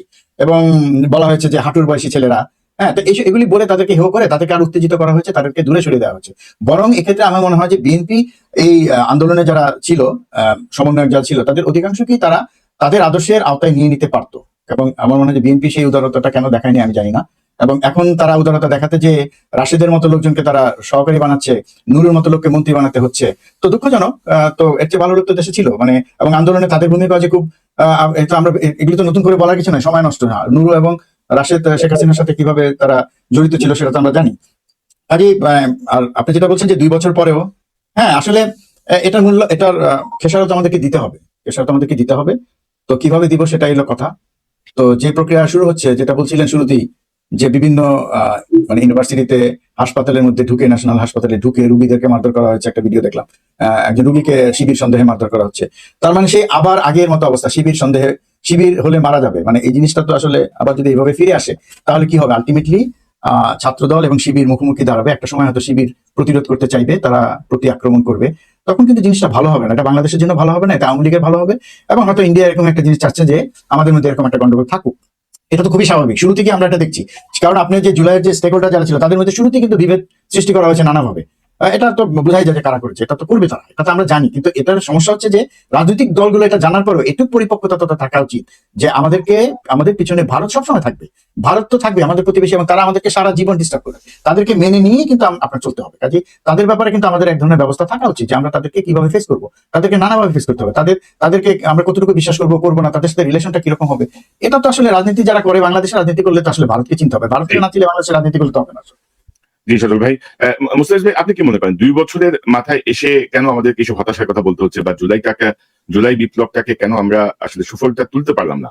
মানে 2 বছরের মাথায় এসে হাসিনার এই যে আস্ফালনকে ফিরে আসবে, এই পরিমাণ মানুষ হত্যা করার পরে এটাও তো ধরেন আমি খুব ইয়েতে দেখি যে এত সাহস তার পায় কি করে, সে কিভাবে বলে যে 250 মানুষ খুনের লাইসেন্স আমার আছে, তার কর্মীরা তাকে বলতেছে যে সব জ্বালায় পড়ায় সরকার করে দিবে যারা ইয়ে করছে। তো সেই জায়গাটা মানে এই 2 বছরের মাথায় এসে এইভাবে এই জাতীয় মূল্যায়ন, মুস্তাফিজ ভাই আপনি কি মনে করেন আমাদের ব্যর্থতা কোথায়, করণীয় কি? কনক ভাই, প্রথমেই আমি বলবো যে কয়েকদিন আগে ডক্টর মাহমুদুর রহমান বলেছেন যে এই যে যারা সমন্বয়ক ছিল তাদের ক্ষমতার অংশ হওয়াটা উচিত ছিল না। এই জিনিসটা আমি পুরোপুরি একমত হব না, কিন্তু আমি যে জিনিসটা বিয়া করবো যে এই ব্যর্থতা অ্যাকচুয়ালি ওরা যদি পাওয়া মানে কয়েকটা কি বলে উপদেষ্টায় থাকতো বা না থাকতো, রেজাল্টটা সেম হইতো। কারণটা হচ্ছে যে আমাদের যে প্রশাসন, পুলিশ, আর্মি সবকিছুর মধ্যে এই গত 16-17 বছরে যেভাবে আওয়ামীকরণ এবং আওয়ামী ভারতীয় দালালরা আছে, আলটিমেটলি এই সিচুয়েশনটা আমাদেরকে ফেস করতে হইতো। অতএব আমরা শুধু ওদেরকে দায়ী করে, আমি চাচ্ছি না যে শুধু সমন্বয়কদের দায়ী, বাট সমন্বয়কদের যে জিনিসটা বোঝা উচিত ছিল সেটা হচ্ছে তাদের ওই যেটা হচ্ছে বয়স কম, প্রজ্ঞা জিনিসটা অ্যাকচুয়ালি জ্ঞান অর্জন করা যাবে, কিন্তু প্রজ্ঞা জিনিসটার জন্য একটু কন্টিনিউ লাইফ করে অ্যাটলিস্ট 40+ হলে তোমার প্রজ্ঞাটা আসার কথা আর কি। সো এই সমস্ত জায়গায় তারা অ্যাকচুয়ালি আমি বলবো ওই যে গোয়েন্দা সংস্থা এবং জেনারেল ওয়াকার, এবং আমি এটা বরাবরই সব জায়গায় বলে আসছি যে যত ইন্ডিয়ান হেজিমনি, ভারত আওয়ামী লীগের হেজিমনির প্রধান পিভটটা ছিল হচ্ছে জেনারেল ওয়াকার থাকার কারণেই চুপ্পু ছিল এবং অন্যান্য যারা আছে তাদের স্ট্রেংথটা ছিল যে এখানে। সো এইটার কারণেই প্রথম দিকে যেমন আমরা দেখেছি যে আমি অনেক পরে একটা ভিডিও শেয়ার করেছি, কারণ সাথে সাথে ভিডিওটা শেয়ার করলে যারা শেয়ার করছে তারা ভয় পাচ্ছিল যে বা ঢাকা শহরের ডিজিএফআই অফিসে যে পরিমাণ রয়্যাল এজেন্ট ছিল, তারা 2 বাস ভর্তি করে মিলিটারি বাসে করে তাদেরকে এয়ারপোর্টে পৌঁছে দেওয়া হয়েছে। পরে ভিডিও 2টা আমি শেয়ার করেছিলাম। এরকম একটা সিচুয়েশনের মধ্যে তারা যখন দেখলো যে না, নর্মালি যেটা হয় যে আমি বললাম যে কেন শেখ হাসিনা ফেরত আসলে আমি খুশি, আসলে ওই যে জিনিসটা ওখানে মিসিং ছিল সেটা হচ্ছে আমরা মানবাধিকারকে একটু সাইড লাইনে রাখবো, রাইখা এই বিপ্লবকে সফল করবো। আমি এটা ডিটেলস বলবো না, ওই জিনিসটাই হয় নাই দেখে, এবং এই গত 17 বছরে আওয়ামী ভারতীয়রা এজেন্ট যেভাবে আছে, এবং এই মুহূর্তে অ্যাকচুয়ালি আমি বিভিন্ন সময় বিভিন্ন লাইভ এবং ইয়াতে একটা জিনিস বাংলাদেশ সেনাবাহিনীর বিরুদ্ধে, যেহেতু আমি সেনাবাহিনীর সদস্য, প্রাক্তন সেনাবাহিনীর সদস্য, ঢুকে দেওয়ার চেষ্টা করতেছি যাদের সাথেই ভারতীয় কানেকশন আছে, ইজ এ ট্রেটার। এটা মাথার ভিতরে ঢুকতে হবে। আগে ওপেনলি অফিসাররা ভারতীয় কানেকশনকে এক্সপ্রেস করতে, এটা তার ছিল স্ট্যাটাস সিম্বল, সে সরকারের কত কাছে এটা প্রমাণ করতো। So same with civilian. আমি ইভেন পুলিশের ভিতরে কিছু ভারতীয় এজেন্ট আছে, আমি নাম জানি, বাট কথা হচ্ছে আমি পাবলিকলি বলবো না, কারণ it's a subject to investigation. But আমার কাছে এখন পর্যন্ত কেউ কোনোদিন কোনো কিছুতে যে আমি যে এনটি ইয়া করি, প্রেসিডেন্ট গোয়েন্দা সংস্থা থেকে শুরু করে আমি জানি না, আমার কাছে সবসময় মনে হয়েছে যে আমি যেহেতু টক শোতে আসি, আমি সবসময় এনটি গভর্নমেন্ট, আওয়ামী লীগের সময় এনটি আওয়ামী লীগ, এখন এনটি বিএনপি, এরকম একটা স্ট্যাটাস আমি সবসময় এনজয় করতেছি। যে ইনভেস্টিগেশন করার জন্য কেউ যদি চায় যে ওকে আই ক্যান হেল্প, কারণ আমি চাকরি করছি, আমি দেখেছি, আমি ইভেন আমাকে ইন্ডিয়ান হেজিমনি কয়েকবারই, মানে যেহেতু আমি এই যে তারা শেষ পর্যন্ত কি পারছে, আমার ফেসবুক আইডি গুলো ডিসেবল করে দিতে পারছে, বাট আমাকে হানি ট্র্যাপ করার বিভিন্ন ধরনের চেষ্টা করছে, আমার নামে fake document Zulkarnain Nazmus Sakib share করছে, বাট হালে কিন্তু পানি পায় নাই। বাট কথা হচ্ছে এই জিনিসটাই আর কি, কথা হচ্ছে আমাদের মানে ইচ্ছা থাকতে হবে যে আমরা ইন্ডিয়ান হেজিমনি তুলে সরব। বাট আমি এখন পর্যন্ত সরকারের যেটা দেখতেছি, হ্যাঁ ভারতকে দিচ্ছে, বাট কথা হচ্ছে যখন ওই যে সজল ভাই যেটা বললো যে রাশিদের মতো লোক, তারপরে ওই যে নুরু, এদেরকে সরকারে দেওয়া, এদের সাথে ইন্ডিয়ান কানেকশন আছে। এই রাশেদের ব্যাপারটা নিয়ে তো বেশ কয়েকটা আলোচনা আসলো, কথা আসলো। আমি একটা ছোট একটা ভিডিও দেখাই। সাম্প্রতিক সময়ে রাশেদ একটা জায়গায় বক্তব্য ছিলেন, সেখানে যে আমজনতার দলের যে তারেক একটা রিয়াকশন যদি দেখাই, ওই রিয়াকশনে বুঝতে পারবেন যে তার সহযোদ্ধার রিয়াকশনটা কি আছে। যারা অপরাধ করেছে তাদেরকে বিএনপি বিচার করবে, বিএনপি জুলুম করবে না। আমাদের মাননীয় প্রধানমন্ত্রী কি বলছেন যে 11 সময় আমারই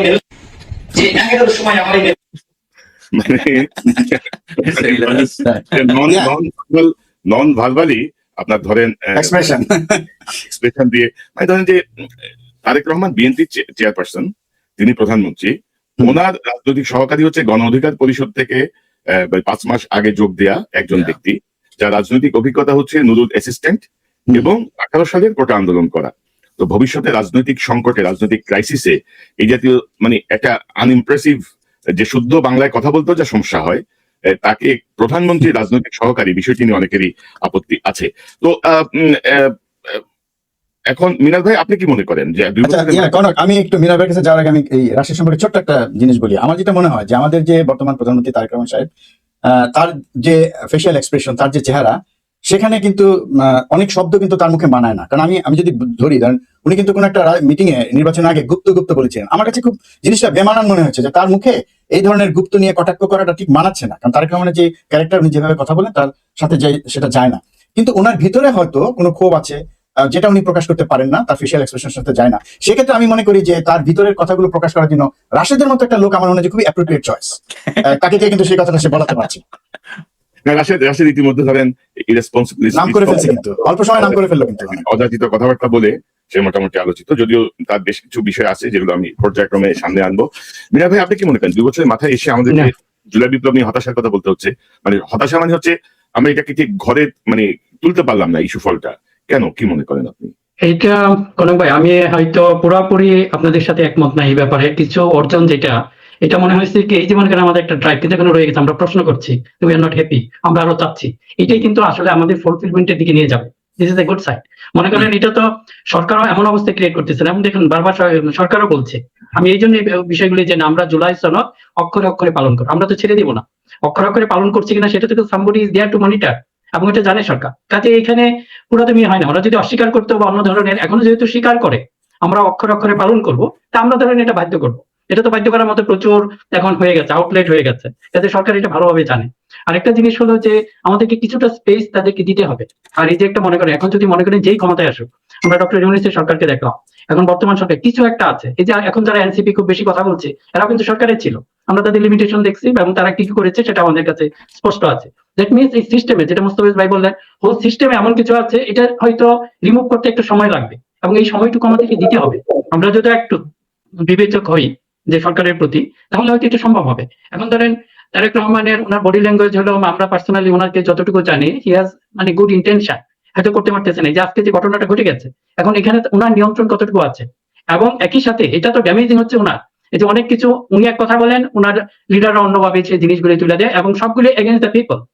এখন এই যে আজকে যেটা হয়েছে ছাত্র দল এবং ছাত্র শিবির, এটার মধ্যেও কিন্তু একটা বিরাট রয়ে গেছে। তারা যে কোনো ভাবেই হোক এই রাজনীতিটাকে 2000 আগে যে রাজনীতি, যেভাবে ফল দখল করতে হবে, কিন্তু এগুলি যে বুমেরাং হবে এটাকে বোঝানোর মতো।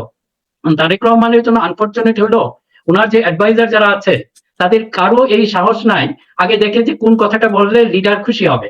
ওরা কিন্তু সেম অ্যাডভাইসটা দেয়, উনি কিন্তু আসলে কোনো অ্যাডভাইস পান না, ওনার মনের কথাটাই ওই অ্যাডভাইজারদের মুখ থেকে উনি শুনেন, এবং সামহাও মনে হয় এক ধরনের তৃপ্তিও পান। কিন্তু এটা যে ওনার জন্য ড্যামেজিং হচ্ছে, no sir you can do it, এরকম কথা বলার মতো ওনার আশেপাশে কেউ নাই।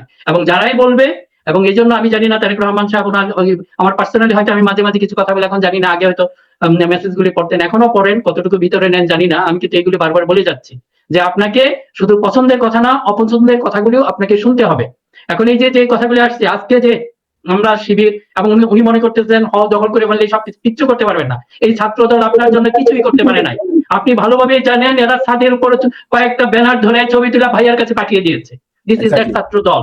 এখন যদি আপনি আসলেই কিছু করতে চান, এই কথাগুলি আপনার ভালো লাগবে না চান, তারপর আমি বলবো এই ছাত্র দলকে ইমিডিয়েটলি ব্যান করে নতুন ভাবে তৈরি করে। আমরা ভাই কোনো 81 সালে আমি ক্লাস 10-এ পড়তাম, এই যে আজকে দেখেন যেভাবে তারেক রহমানের পাশে, আমরা কিন্তু জিয়ার পাশে যাওয়ার আমাদের সৌভাগ্য হয়েছে। কিন্তু আপনি যদি এগুলি ব্যান করে ইয়াং প্লপার নিয়ে আসেন, ইউনিভার্সিটিতে অনেক কিছু আছে ওরা করতে যাবে। এই সমস্ত বয়স্ক, আমি সরি ফর মাই ল্যাঙ্গুয়েজ, কিন্তু আপনারা যা কিছু শো করতেছেন এবং একটা গ্রুপ দেখাচ্ছে আপনি হল দখল করে ফেলেন, সব রাইট হয়ে যাবে না, ইউ আর ডুইং মানে কি ডেঞ্জারাস মিস্টেকের দিকে আপনি যাচ্ছেন। এবং এখনকার ওই সময় না। এখন যদি মনে করেন এই যে আপনি বিভিন্ন জায়গায় জেনজি প্রজন্মকে দেখেন, এদেরকে আপনি থামাতে পারবেন না। আবার নির্দিষ্ট কোনো আউটলেট না, বাস্তবতা আপনাকে মানতে হবে যে আপনি কয়েকটা মিডিয়াকে হাত করে নিয়ে আপনি যা দেখাইতে চাবেন জনগণ সেটাই দেখবে না। এখন কিন্তু সেই জায়গায় নাই। আপনি এটা ভয়ঙ্কর একটা ভুল করবেন। যেভাবে হোক যদি করতে হয় আদর্শকে মোকাবেলা করতে হবে, আদর্শ দিয়া। ছাত্র শিবির যেটা হচ্ছে ভিতরে, please go inside and study them. আমরা যারা এগুলি স্টাডি করি তাদেরকে আবার গুপ্ত জামাত আপনার কথাগুলি আবার আমাদের দিকে ঠেলে দেয়। আমরা we don't bother for it. আপনার কাছে আমরা কোনো জামানা কোনো ক্ষমতার জন্য, আমরা যা পেয়েছি জনগণের ভালোবাসা। কনক ভাই, এটা আপনারা কেউ পাবেন না। আপনি কি বলতে পারেন 2 টার্ম আগে কে মিনিস্টার ছিল, কিন্তু কনককে, আমাকে, কিছু মুস্তাফিজকে মানুষজন থাকবে এবং সেটা অনেকদিন স্মরণ রাখবে। We don't bother for it. এবং আমাদের মুখ আপনারা কখনোই বন্ধ করতে পারবেন না, যেটা সত্য সেটাই বলবো, এবং এই কথাগুলি মানুষের কাছে যাবে। ফর গড সেক এমন কিছু করেন না, যে যা করতেছে এটা একটা ভয়ঙ্কর দিকে আপনাকে নিয়ে যাচ্ছে। যারা এগুলো অ্যাডভাইস করতেছে, এবং আপনি রাশেদ বলেন, ডক্টর জাহিদ বলেন, আমরা এদিকে চিনি না। এবং যেটা বামদেরকে আপনি যেভাবে মাথায় তুলে নিয়েছেন, এরা নিজেদেরকে ধ্বংস করেছে। দেখেন বাম গোষ্ঠীগুলিকে কেন আমি বলি, প্রথমে নিজেদেরকে ধ্বংস করেছে, তারপরে আওয়ামী লীগকে ধ্বংস করেছে, এখন বিএনপির পিছনে লেগেছে এবং বিএনপিকেও আমরা যেটা দেখতেছি সেই দিকে নিয়ে যাবে। আপনার কিসে শিবির যদি কোনো চ্যালেঞ্জিং হয়, প্লিজ ফেস দেম ইন্টেলেকচুয়ালি। এই যে কথা বললাম অনেক কিছু আছে, আপনাকে ইসলামিক হতে হবে না। আজকে জানি না এগুলো কথাগুলো তাড়াতাড়ি হয়ে যাবে, যেরকম আমেরিকায় আছে তাদের ইয়াং জেনারেশনকে, ইয়াং পলিটিশিয়ানকে কিভাবে গ্রো করে, ব্রিডিং করে, চাইনাতে করে, সিঙ্গাপুর করে, এগুলি এক্সাম্পল নেন। আপনাকে শুধু শিবিরের ফর্মুলা ইউজ করতে হবে তা না, শিবিরকে ফেস করেন, আর এর চেয়ে আরো উত্তম বেটার কিছু করে, সেটাই বেটার কিছু করেন। শিবিরের মধ্যে যা আছে যদি মনে করেন ইপিটিএস মানুষজন অ্যাকসেপ্ট করছে, এটা মুসলিম মেজরিটি কান্ট্রি, আর আপনারা ইসলামের নাম নিতে ভয় পান, এইসব লিডারকে সামনে আনেন, আর আপনারা মনে করেন যে ইয়াং জেনারেশন আপনাদেরকে পিছনে পিছনে করবে। নো, এটা কখনোই করবে না। আপনাকে বাস্তবতা মানতে হবে এবং আসল অ্যাডভাইস গুলি দিতে হবে, তা নাহলে কিন্তু বই ডেঞ্জারাস দিকে চলে যাচ্ছে। আমি একটু অ্যাড করি মিনার রশিদ ভাইয়ের সাথে, যে বললেন না যে ছাত্রদল করছে, আসলে কি ছাত্রদল এটা করার মতো ক্যাপাবিলিটি আছে? সেটা তো ছাত্রদল করছে না, তারা তো ভাড়া করা লোক দিয়ে করাচ্ছে, তারা তো ছাত্রলীগ ভাড়া করে করছে। এটা তো তাদের শক্তি, যদি আমি যদি পেশি শক্তি ধরি সেই পেশি শক্তি তো ছাত্রদলে নাই, ভাড়া করা লোক দিয়ে করছে। আসলে আমি আরেকটা কথা বলে সজল ভাই, যখন এটা মানে সংঘর্ষ চলতেছে, পুলিশ কিন্তু সাইডলাইনে দাঁড়াচ্ছিল, তারা কিন্তু চেষ্টা করে নাই। এটাতেই তো সরকারের ইনভলভমেন্ট আছে, যে সো এটাকে সরকারের ডিনাইবিলিটি নাই সেটা। আর আলটিমেটলি যেটা হচ্ছে যে সবাই চাচ্ছে, মানে একটা দল তো চাচ্ছে যে আগেই ভালো ছিলাম, এই কথাটা যেন মানুষের মুখ দিয়ে বের হয়, সেটার চেষ্টাই হচ্ছে। আমি বিএনপি বলতে হবে, কমেন্টে আসছে এই জিনিসটা যে আগে ভালো ছিল। সজল ভাই এই যে দেখেন, হ্যাঁ এখন যদি মনে করেন, এখন আমি একটা জাস্ট এর কথা বললাম, চিন্তার খাতিরেই বললাম, আপনি ছাত্র দলে 5 বছর ব্যান করে দেন, সরকারের কি আসলেই কোনো ক্ষতি হবে? লাভ হবে কি এই ছাত্রদেরকে রেখে? বরং আপনি যদি এটা করেন, young generation, young blood with the new spirit এদেরকে নিয়ে আসেন এবং সেটা করেন, সেটা মানুষজন, এদের জিয়া ফ্যামিলি, তারেক জিয়ার পিছনে দেখেন কিভাবে স্টুডেন্ট গুলি কি আগ্রহ করে কথা, আপনি এদের ভিতর থেকে নিয়ে আসেন। মিনার ভাই যে দিলেন ফ্যান্টাস্টিক সাজেশন, তখন সাধারণ ছাত্ররা সবাই বিএনপি বনে যাবে। বিএনপিকে কালচারাল, বিএনপিকে মিনার রশিদ ভাই যেটা কালচার, আপনি যেটা বলেন যে বিএনপি যদি কালচারালি শিবিরের সাথে না পারে, তাকে চিন্তা করতে হবে। বিএনপি কালচারালি যে অনেক পিছানো, এটা তো আজকের কথা না, এটা অনেক পুরনো কথা। বিএনপি শিবিরের সাথে কালচারালি পারছে না, তাদেরকে এই বিষয়টায় গুরুত্ব দিতে হবে এবং কালচারালি কিভাবে, যেটা আমাদের হাতে চিন্তা করতো, এবং এই কালচারাল দিকটাতে আমরা যে কত দুর্বল। এই জুলাই নিয়ে বিএনপির কি প্রেজেন্টেশন আছে যেটাতে মানুষ মুগ্ধ হয়েছে? বলেন তো, একটা প্রেজেন্টেশন কথা করতে পারছে? কিন্তু প্রথম শিবির কিন্তু প্রত্যেকটা ইনস্টিটিউশনে বিভিন্ন ধরনের অভিনব কৌশল করছে। কদিন আগে আমরা দেখলাম না যে শেখ হাসিনা দৌড়াচ্ছে, আর তার পিছনে ওই যে ইয়াতে উঠে এই কি বলে যে ওইটার মধ্যে দৌড়াচ্ছে ইয়াতে, তো শেখ হাসিনা দৌড়াচ্ছে, ওরা দৌড়াচ্ছে পিছনে পিছনে। তো এইগুলি আসলে ইনোভেটিভ অনেক জিনিস করা যায়, সেই জিনিসগুলি করে জুলাইকে ধারণ করা এবং জুলাইকে কালচারালি এস্টাবলিশ করতে হবে। এবং আমার মনে হয় যে বিএনপি সেই জায়গাটাতে অনেক পিছানো, কিন্তু আওয়ামী লীগ কিন্তু দুইটাই ছিল। আওয়ামী লীগের যেমন অপশক্তিটাও তাদের হাতে ছিল, একই সাথে কিন্তু তাদের কালচারাল ইউনিয়ন ছিল। বিএনপির আসলে কালচারাল ইউনিয়নটা নাই বললেই চলে, বরং আমরা দুই একটা কথা বলি, আমাদেরকে তো গুপ্ত বলে দিচ্ছে যে আপনাদের না, মানে ধরেন আমি আসলে সবকিছু মিলায় খুবই এই আর কি, মানে আশা হতেই বলা চলে। মুস্তাফিজ ভাই আপনার শেষ মন্তব্যটি একটু শুনি। আমি জাস্ট একটা জিনিস অ্যাড করবো, মনে করেন যে সজল ভাই যেটা বললেন যে actually Awami League smart managing. আমি মিলিটারি পয়েন্ট অফ ভিউতে যদি বলি, তারা কিন্তু আপনারা সবাই জানেন যে মিলিটারিকে বিভিন্ন আর্থিক সহায়তা থেকে জমি জমা সবকিছু দিয়ে খুব খুশি রাখছে। দেখেন, আমরা সরকারি চাকরি থেকে এটা বলতাম যে আমরা যদি বৈষয়িক জিনিস পাই থাকি, আওয়ামী লীগ রাস্তায় বেশি বেশি বিল হয়েছে। But this the first time আমি দেখলাম সরকার এই যে 1 র্যাঙ্ক 1 পেনশন এটা চালু করেছে। এটা কিন্তু খুব একটা ভালো কাজ করেছে। আপনি এই যে মনে করেন, আমি যখন সেকেন্ড লেফটেন্যান্ট ছিলাম, তখন আমি সর্বসাকুল্যে আমার মধ্যে বেসিক ছিল 1800, সবকিছু 2500-এর মতো পাইতাম সবকিছু। তখন চিন্তা করেন, আমার আরো 10 বছর আগে যারা রিটায়ার করছে মেজর র্যাঙ্কে, তারা কিন্তু ওই 2500 টাকা হিসাবেই কিন্তু তারা ওইটার অর্ধেকেরও কম তারা রিটায়ারমেন্ট পাইতো। এটা কিন্তু এখন করছে 1 র্যাঙ্ক, মানে বর্তমানে মেজরের যেটা র্যাঙ্ক সেই অনুযায়ী তারা পাবে। এটা is very good thing. But কথা হচ্ছে, এইটা মিলিটারির উপরে একটা গুড এফেক্ট পড়বে, কিন্তু এর থেকেও বড় এফেক্ট পড়বে যদি এই পিলখানা হত্যাকাণ্ডে, আমার পেটের ক্ষুধা থেকে justice is more important for everyone. So আমরা যদি সিনা হত্যাকাণ্ডের বিচারটা করতে পারি, আমরা যদি মেজর জাহিদের এটা করতে পারি, বিচারটা করতে পারি, আমরা যদি পিলখানাটা করতে পারি। বাট পিলখানায় সবকিছুই হয়েছে। আমি দেখলাম কয়েকদিন আগে রাওয়াতে মাননীয় প্রধানমন্ত্রীর উপদেষ্টা যে ব্রিগেডিয়ার শামসার গেলেন, উনি কিন্তু সবগুলো এক্সপ্লেন করেছেন যেগুলো সবকিছু করবেন। কিন্তু আমি দেখলাম যেটা নন এসেন্সিয়াল, আমার ভাষায় যে 1 র্যাঙ্ক 1 পে, এটা সবার আগে হয়েছে, এটা আর্থিকভাবে। বাট কথা হচ্ছে, আমাদের পেটের ক্ষুধা থেকে বেশি দরকার হচ্ছে জাস্টিস। আমাদের উপরে যে অন্যায় যেটা হয়েছে, এটার বিচার কার্যটা, এই বিচার কার্যটা যদি আমরা দেখি, এটা করলে বিএনপি যদি বিচারটা করে, তার লস তো নাই, তার লোকজন তো এটার মধ্যে। So what is the problem? এটা যদি ঢাক ঢোল পিটায় করে, we are all in the government. আমাদের মানে এক পার্টি মনে করতেছে যে আমাদেরকে 1 র্যাঙ্ক 1 পে দিলে আমরা সবাই বিএনপি হয়ে যাবো। No, it's not. আমরা justice is more important than মানে আমাদের পেমেন্ট। Thank you. মানে হাসিনার এই 17 বছরে যে বিচারহীনতা বা ন্যায় বিচারহীনতার যেই সংস্কৃতি বা যা জুলুম হয়েছে, এগুলো বিচার চাই। রত্না, আজকে আমি বুঝলাম না, আচ্ছা আপনার নেটে কি সমস্যা হয়েছে, আপনি বারবার আসছেন। বিএনপি কি ভয় পায় বিডিআর এর বিষয়ে কাজ করতে? আমার মনে হয় এটা থেকে আমাদের ভারতকে ভয় পায়। হ্যাঁ, ওদের একটা প্রেশার আছে, এটাই। বাট কথা হচ্ছে, আমি কিছুক্ষণ আগে বললাম না যে ভারত আমাদেরকে আক্রমণ করবে না কিছু না, কারণ তারা জানে তারা 7 সিস্টার হয়ে যাবে। আমাদের কিন্তু এটা স্ট্রং পয়েন্ট, বাট এই স্ট্রং পয়েন্টটা আমরা ইউজ করতেছি না দেখেই ওরা এত ফাল পারে। আমাদেরকে ইউজ করার মধ্যে এই যে আমাদের শেখ মুজিব শিখা গেছিল কি friends to everyone malice two নান। পৃথিবীর কোনো দেশে এটাকে আইডিয়াল সেভ করা, এটা হচ্ছে যখন আমেরিকার সিভিল ওয়ার হয়েছিল, সিভিল ওয়ারের পরে তখন এটা আসছিল, কারণ কনফেডারেট ইয়ারা তারা একই দেশের লোক, একই এই জন্য এটা করছিল। আর আমরা এখন করতেছি বিভিন্ন দেশের হয়ে এটা করতেছি, কারেক্ট, আমরা নিজ দেশের সাথে, এবং এটা কিন্তু ভারত আমাদের মধ্যে ঢুকেছে এই যে ফ্রেন্ডস টু এভরিওয়ান। সো আমাদেরকে তাদের যে ইয়া আছে, তারা কখনোই আমাদেরকে সবসময় ইয়াতে আসে না যে ক্যারোট এন্ড স্টিক, ওরা সময় ক্যারোটটা স্টিকের উপরে আছে সবসময়। আমার কথা হচ্ছে এই বিপ্লবের পরে এই সুযোগটা আসছে যে আমরা এইটা নিয়ে তাদেরকে সমানে সমানে ফাইট দিয়ে ইকুয়াল পজিশনে করার, এবং এই বিএনপি এই সুযোগটা নিচ্ছে না আমি বলবো এখন পর্যন্ত। ধন্যবাদ। যেখানে চুপ্পুর ব্যাপারে বলা হলো যে চুপ্পুকে সরালে সাংবিধানিক সংকট হবে, এবং আমি পিনাকির একটা ভিডিওতে দেখলাম, সেখানে পিনাকি তারেক রহমান সাহেবের সাথে কথা বলেছেন যে আপনি তো দেশে ফিরতে চান, তাহলে আমার দেশে ফেরাটা অনিশ্চিত হয়ে যাবে যদি চুপ্পুকে সরানো হয়। তো যাই হোক, এখন তো চুপ্পুকে সরানো হলো, আরো অনেককেই সরানো হচ্ছে, কিন্তু তারপরে তো আসলে বিপ্লব ব্যর্থ হয়েছে তো আরো অনেক কারণ, এগুলিকে প্রথম দিকে যদি সরানো যেত তাহলে। সরল ভাই, আমি ওই জায়গায় তারেক রহমানের সাথে একমত যে ওই সিচুয়েশনের জন্য ওই ডিসিশন ঠিক আছে, but not now. And now you are the advantage, you are holding the high ground, now you do the right thing, simple. Sajal ভাই, আমার কাছে যেটা মনে হয় কি, যে আমাদের একটু সময় দেন ওনাকে, যদি আমি তারেক রহমানকে একটু স্টাডি করি, আমরা সবাই একটু খেয়াল করি, মনে হচ্ছে ওনার কিছু করার প্ল্যান আছে। আমার কাছে মনে হয় আপনি বলছেন, আমরা বলছি সময় দেন, কিন্তু উনি সময় চান কিনা। আমি আপনাকে ভালোবাসতেছি, আপনি সে ভালোবাসার মর্যাদাটা বুঝতেছেন না। এই যে মনে করেন জিও পলিটিক্যাল, শুনেন, ওই জিও পলিটিক্যাল যে অ্যাডভান্টেজ গুলো আছে উনি সহজেই নিতে পারেন। এখন বাংলাদেশের পরিস্থিতি এমন হয়েছে, যে মুস্তাফিজ ভাই যেটা বললেন, আমরা যদি বলে দেব ইন্ডিয়া এখন ভয় পাবে, কারণ আমরা এমন একটা পজিশনে আছি। আপনি তো সেটাতে খেয়াল করতে হবে, ওয়ার্ল্ড পলিটিক্স দেখেন, ওখানে ইরান এবং ইউএস এর যে যুদ্ধ, এটাতেও কিন্তু কিছু জিনিস আসছে, জিও পলিটিক্যাল আমাদের অ্যাড হচ্ছে, এটা কিন্তু খেয়াল রাখতে হবে। ওইটাতে তখন অ্যাড হবে চাইনা, রাশিয়া, তারপরে ওইদিকে আবার টার্কি, মালয়েশিয়া। এখন এগুলি নিয়ে যদি আপনি চিন্তা করেন, আর সবার উপরে যেটা ছিল আল্লাহর উপর পূর্ণ আস্থা ও বিশ্বাস, এই জায়গাটা দেখেন, এটা জিয়াউর রহমান শুধু দেয় নাই, আপনি এইটাতে যান না, তবে সবকিছু লাইন আপ হয়ে যাবে ভাই। না, আবার দেখেন এই যে present geopolitical situation is the perfect time, তাদের সমস্ত নেবারের সাথে গন্ডগোল, এবং ইনসাইড ককরোচ পার্টি ওদেরকে মানে মোটামুটি বিজেপি টাইপে ধরে আছে। এই সিচুয়েশনে উই ক্যান ডু সামথিং, এটা অ্যাডভান্টেজটা আমরা হয়তো এখনো নিতে পারতেছি না। এই অ্যাডভান্টেজটা নেওয়ার জন্য আমার তো মনে হয় যে সকল রাজনৈতিক দলের যে ঐক্যটা দরকার, সেই ঐক্যের মধ্যে আসলে কেউ নাই। তো মানে ঐক্যটা করার জন্য এইটাই কিন্তু বিপ্লব, যে আমাদের বা গণঅভ্যুত্থান যেটাই বলেন, ওটার পরে আমাদের যেটা হওয়া উচিত ছিল, সেটা হচ্ছে আমাদের যে সংস্কৃতি, যে একটা রাজনৈতিক দল একটা রাজনৈতিক দলের শত্রু। আমরা শত্রু না, আমরা হচ্ছে সহযোদ্ধা, সবাই দেশের জন্য কাজ, প্রতিটা রাজনৈতিক দল দেশের জন্য কাজ করতেছে। এই মাইন্ডসেট আপটা আসতে হবে কার কাছ থেকে? মাথা থেকে। মাথায় কি আছে? প্রধানমন্ত্রী তারেক রহমান আছে, উনাকে বলতে হবে। এবং আমি মনে করি এটা যদি উনি এই জিনিসটা যদি প্রচার করে, বাকি বিরোধী দলরা এটা 100% মেনে নিবে, 100%, যে আমরা শত্রু না, আমরা একসাথে দেশটাকে।